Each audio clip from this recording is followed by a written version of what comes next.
પણ હે સુખદેવજી, જ્યારે જ્યારે આ ચરાચર જગત જોઉં ને ત્યારે મારા મનની અંદર એક પ્રશ્ન થતો કે આ બધું કેમ બન્યું હશે?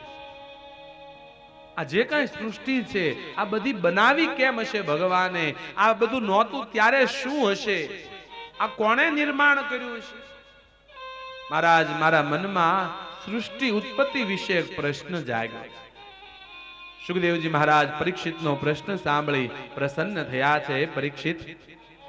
પરીક્ષિત, તારી જિજ્ઞાસા જોતા પરીક્ષિત મને આનંદ થાય છે. લાવ, તને સૃષ્ટિ ઉત્પત્તિ અને આ સૃષ્ટિ વિસ્તારની હું તને કથા સંભળાવું.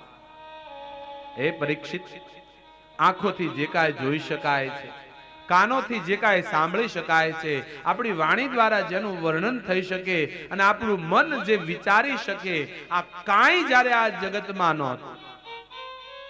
આપણે આંખોથી જે કાંઈ જોઈ શકીએ છીએ, આ બિલ્ડિંગ, આ સ્ટેજ, આ જમીન, આ જે કાંઈ જોઈ શકીએ એ કાંઈ જ્યારે નહોતું.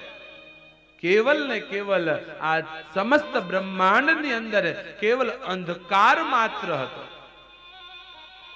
આ અંધકારની વચ્ચે એક તત્વ જ્યોતિ સ્વરૂપે બિરાજમાન હતું અને એ તત્વ એટલે બ્રહ્મ તત્વ.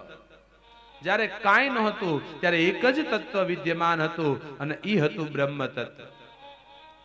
ભગવાન એક જ હતો, તત્વ એક જ હતા, પણ એકમાંથી અનેક થયા છે. ભગવાન બ્રહ્મને એકમાંથી અનેક થવાની ઈચ્છા થતા એમણે પોતાનામાંથી માયા, પોતાની શક્તિને અલગ કર્યા. એક જ્યોત હતી, એમાંથી બે જ્યોત થઈ છે. એક રચાણી શક્તિ, એક રચાણા છે બ્રહ્મ.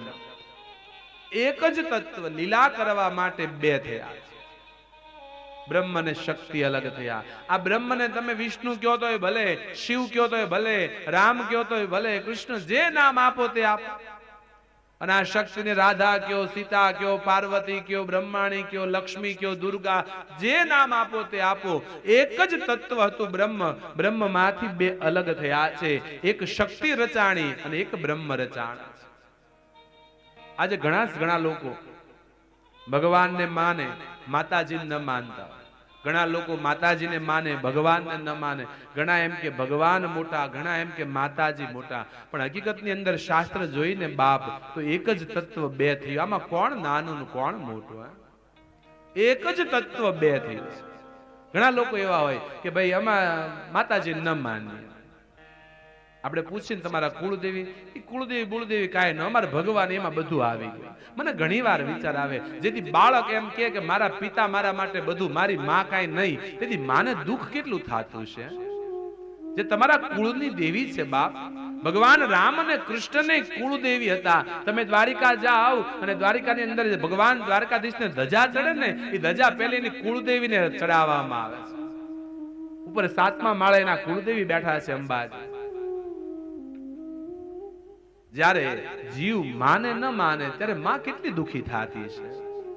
એક જ તત્વ છે, બે થયા છે બાપ.